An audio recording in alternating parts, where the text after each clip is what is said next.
are you as you sit there right now? Very satisfied. Obviously it's a bit of a journey, this rivalry, yeah? Like taking the belt and having the rematch, and then, all that talk and all that, is a big part of not only my career, it just adds to the story, so it's all good, but it was hard. There's a lot of ups and downs in there, you know what I mean? It was a bit that I had to get through, but it's good to finally put an end to it and silence a lot of people that needed silencing too. You had some swagger in there tonight. You were talking a little bit, maybe showboating a little bit. I mean, was that something about maybe the energy Max had, or is that just kind of the confidence that you're getting in your career at this point? Confidence I'm getting, yeah, but I mean, it was more for myself. I wasn't trying to be disrespectful to him.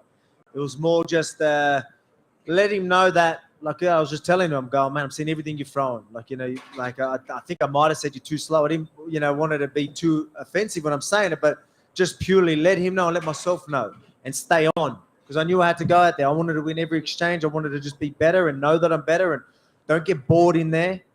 Don't get too complacent. Don't think you've done enough and chill. Don't start to cower. Don't do any of that. Stand your ground. Hold the line. So, hold the line. You know what I mean? And just do your thing. So it wasn't disrespect. I've got nothing but respect for Max. I wouldn't be the fighter I am today without him. He's made me raise the bar. I don't need anyone to help me raise the bar. I can do it myself, but he makes it easy. He makes it easy to make me be disciplined. I know you'd already gone 5 rounds with him twice before, but you had him hurt early on, cut up. Were you surprised that this thing went all 5 rounds tonight, or did you expect that from him? How can you be surprised with Max? You know what I mean? Obviously, a finish is always good, but I mean, for people to expect a finish with a fight like this, we're both durable, we're both tough, we're both smart.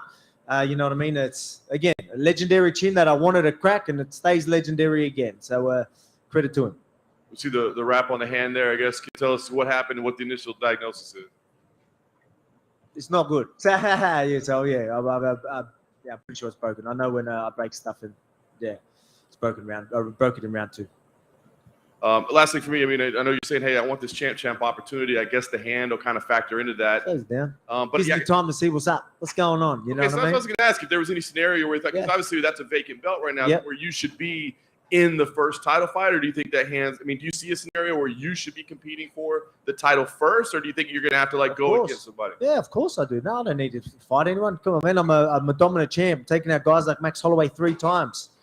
Who's really looked like that against someone like Max Holloway? People are he's on the pound for pound list.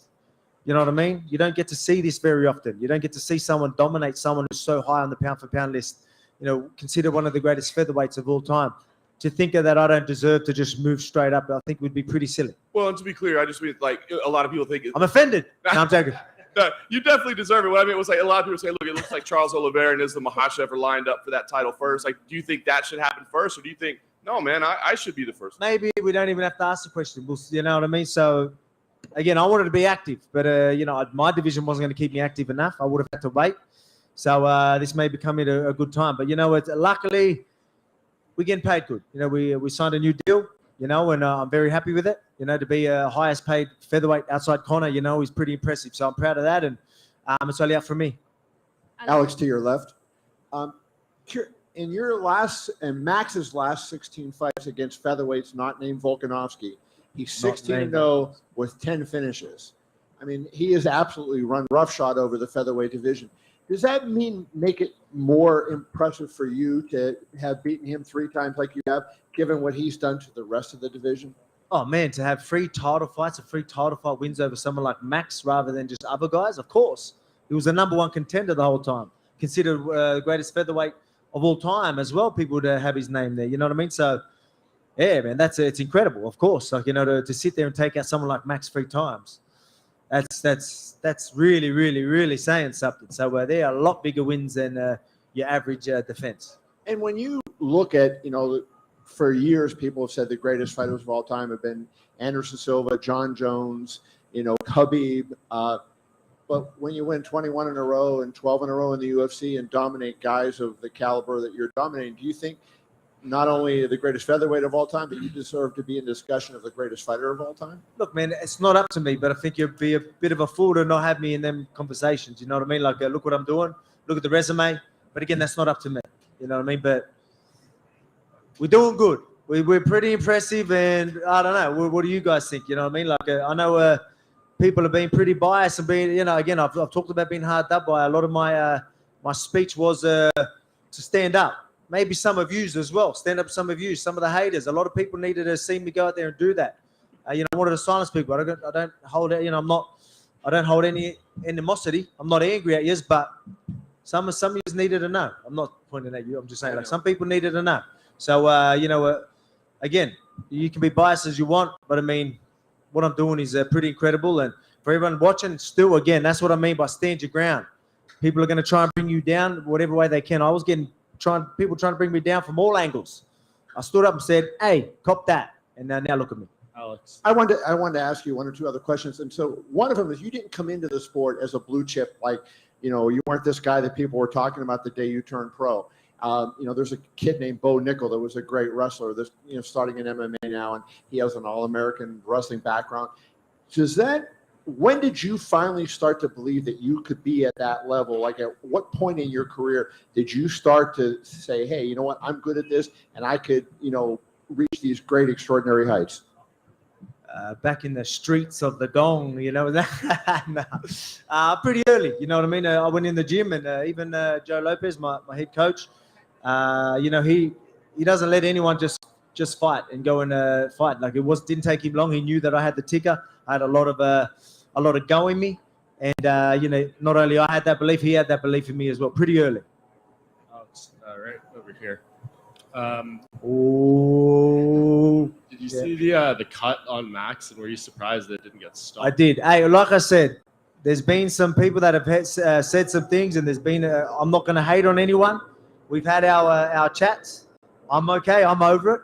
But some people needed to see that, and I hope you respect me now, and have me as a real champ now, because I know you've been sort of maybe not too disrespectful, but disrespectful enough. So hopefully I've changed your tone, and I'm happy to answer your question now. Yeah, well, that was never my intention. I tweeted out tonight that I think you're neck and neck with Kamaru Usman for #1 pound for pound. I appreciate it. Thank you.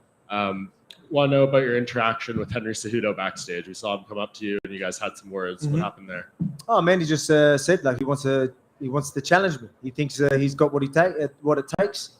Man, I need challenges, right? But I mean, they need to be big fights, and if people scream for it, we'll see. You can never say never. Like, obviously he's done some great things. Whether he's got work to do, and I think it could make a big fight, but I don't even know what's going on. But look, I respect the guy. He can fight. Olympic wrestler. Two-time, two-division champion. It's impressive. So we'll see what happens. But I mean, obviously, right now, yeah, we're going to wait and see. And the talk is about moving up. Aljamain Sterling, the champion in the division below, tweeted out that he feels he could take you down and submit you pretty easily. Who said that, sorry? Aljamain Sterling. Oh, Aljamain said that? Yeah. That's all right. That's okay. Let him talk. It's all right. He's got a division, his own division to hold on. You know what I mean? Credit to him to fight someone like Peter Yan and get the win, but settle down. And as you said, last thing for me, you seem to know your body pretty well. Have you had that type of injury with your hand before, and how long do you think? Well, my first fight with Max, I broke pretty much the exact same one on the right hand. I broke that twice, the same spot, and I'll be very surprised if it's not the same injury. Alex, just at the back here. Yeah. You spoke about obviously moving up to 155. Charles Oliveira today sent out a message to Conor McGregor trying to get that fight done. If that does happen, where does that leave you and your hopes for capturing the title at lightweight? Can Conor even fight yet? Like, I just, you know what I mean? Like, everyone's calling Conor's name, and they will always call Conor, but, I won't take that serious till there's pen on paper and there's some real serious talks. But again, let me see what's happening with this. It gives me time to see what's floating about and see what's happening. Maybe see what's happening in my division. Again, I want to be active, but if it's not opponents, maybe it's injuries that might slow me down a little bit. But other than that, I need to stay active, and I want that double champ status. And like I said, I can stay active enough, and I've proved that. No, what is it? 3 fights in 9 months. I just fought 3 months ago. Not many champions are doing that. I don't think I can get a #1 contender that quick and keep me that busy. So give me another division to do it. Alex back here. Yep. You say it's not up to you to decide who the best fighter in the world is, where you rank and stuff. But let's just say it was up to you. Are you the best fighter in the world right now, pound for pound? If it was up to you, outside looking in, are you the man right It's now? not. It's not up to me. Honestly, there's great fighters. You got Usman, you got Israel. Like you forget about Stylebender. You know what I mean? He's a man as well. You know what I mean? Easy. So that's not up to me. I respect martial artists, and you know it would be good to get that. But I mean, it's not up to me. It's up to everyone else. And again, you know, there's fighters that I still look up to that are still fighting now. But obviously, I've got a good resume, and I can see why people might have me in them conversations. But I'll leave it at that. Alex, If you move up to lightweight, is there like, let's say Charles goes and fights Conor, right? But he's not technically the champion, so you could end up fighting Islam for the vacant belt. Do you have a preference out of those two who you'd like to fight, or do you think it needs to be Charles as to justify the challenge? Charles is a bigger fight because let's be honest, he's really the champion. He's the uncrowned champ. You know what I mean? Like, he's the champ. Everyone looks at him as a champ. So that's the bigger fight. But if Islam wants to fight him, and while I'm healing or something, they have that fight and Islam takes it, then it's Islam. Whoever's got hold of that belt, or whoever's considered the champ, that's what I want. I want a nice shiny belt on both shoulders. So I want to even it out. You know what I mean? I already got a sore back sometimes. You know what I mean? From carrying this one belt, so I need two. Level me out. Is your intention to keep both belts and defend both titles at the same time? Sorry. I think your hand's hurt, I think. Do you intend on holding both belts at the same time and defending both titles, like running both divisions simultaneously? Yeah, 100%. Like I prove, like, do I think I can defend both belts? Yeah, 100%. That's what I mean. I want to be active, and I'm a fighter that's proved that I can do it. A lot of people are fighting, you know, once a year or twice a year. Like, you know, it's hard to consider them to be able to do that. But I just fought 3 months ago, and it wasn't like I'm just fighting anybody. I just fought Max Holloway 3 months after. I had to prepare straight away for Max Holloway. You know what I mean? Like, I'm obviously serious about staying active. So, you know, there's some credibility behind it. Would you add much weight to go up to 155, or would you have to stay the same? I'll stay where I'm at. I'm strong. I'm a strong dude. Strong, powerful. Keep that sharpness. Keep that speed. Man, like I said, like I train with a lot of heavier guys. People, I don't know how they, you know, think that I wouldn't be able to handle it. Like I said, a lot of my training partners are very high level lightweights, if not even heavier sometimes. Alex, And obviously my weights as well, but I've got a lot of big boys that I train with. Alex over here. Yes. A lot was being made going into the fight about Max sort of, you know, trash talking a bit, which is kind of out of character. Looking back on the fight now with how it played out, do you think that maybe worked against him at all? Not to take anything away from your performance, but kind of looking back at maybe his mentality going into the fight. No, it worked against him because it gave me the fire. It gave me the fire. I needed that. I was going to go into that press conference. I thought it was going to be chill. I didn't expect much. It ended up being chaos from all angles, but which was fun. But I wanted to go there. I was going to soak up the energy, even if it was the booze, whatever. I was going to use that to get that fire in the belly. He started trash talking. I was like, thank you. I needed that. I said it to him. That's why I was chilling. I was smiling, like letting him know that it ain't affecting me. You ain't getting in my head. That's why I was like, I don't know if it was a part of his mind games to try and make me make it a brawl or something like that and fight silly or something. I don't know. But I was just like, mate, you just put fire in my belly. That's all you did. I said, thank you. And then at the weigh-in, I was like, now that I showed him that it didn't work, I wanted to add on to that. Then I sort of, before the weigh-in, I was like, sort of like just chilling again. I'm like, man, I'm about to do a face-off. I'm about to get a crowd. I got to do a speech. I completely forgot about it. So I needed to sort of pump myself up. So this trash talk and this intensity that he brought just put me where I needed to be. So if featherweights and lightweights want to do that whenever we fight and they want to boost me up like that, bring it on, please. And kind of on that note as well, you know, you talked about after the fight several times saying you got to stand up for yourself, and you really sort of pushed that message. Was it that talk? Because, you know, you do hear it, people saying Max was the uncrowned champ after that rematch and saying that he won. Was that the main thing? I think Mike Bourne might have said that too, eh? I'm not calling anyone names here. I'm just saying in general, like, you did hear some of that talk. Was that like the sort of the main part of the message? Look, I don't know what I've moved past that, so I don't hold any grudge. I'm all good. But I mean, there was a part of my time where that shit did get to me, and it hurt. Like, it was hurting. It was a hard time, but like, you know, it made me now who I am. So I'm proud. Like, I'm happy that all happened. It's all a good experience for me. Now it made me unstoppable, invincible. A lot of people were bringing me down, you know what I mean? Like, and I had to stand up for myself from all angles. And I think people can understand what I'm trying to say there. All angles. Yeah. All angles. Even he's got no idea. People don't like. Now I can say it because I went and done that to Max.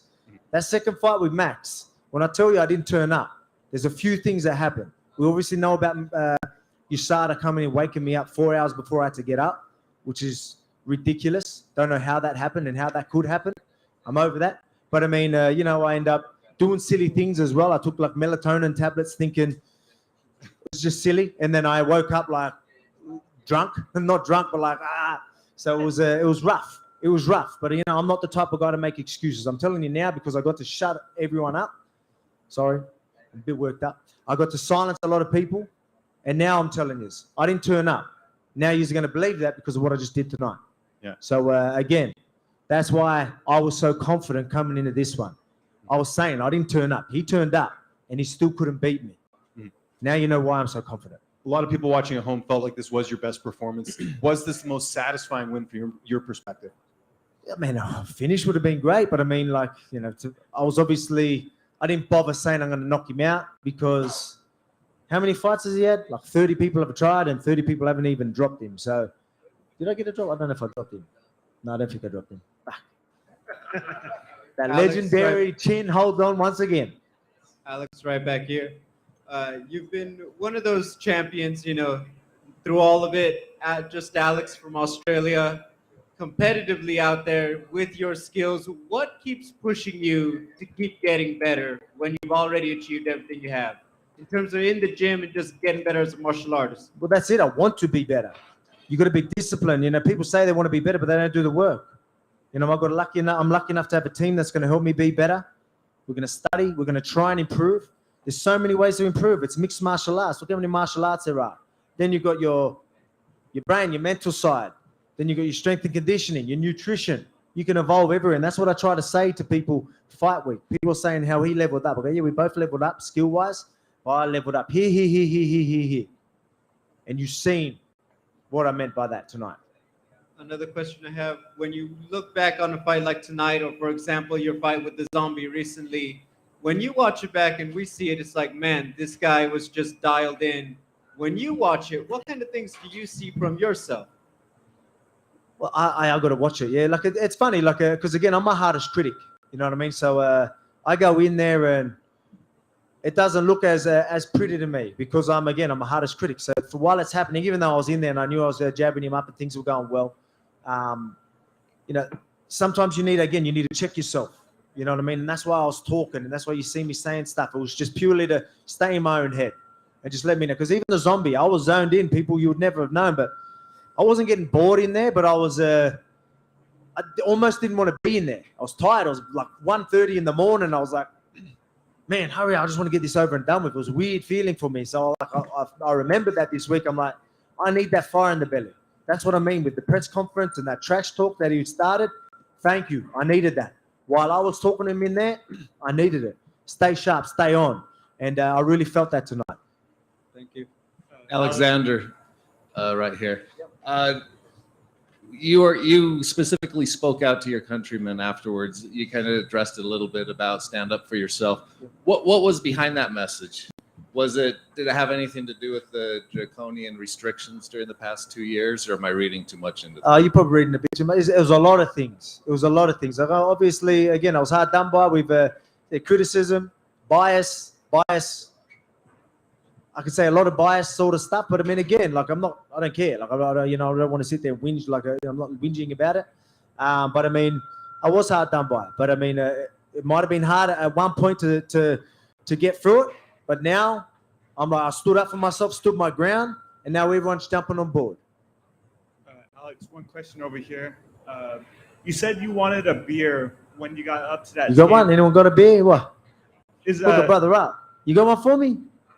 I'll scull it for you right now. Is a shoey on the menu for you tonight, and how do you plan on celebrating? Just let me. I'll just scull a beer. You know what I mean?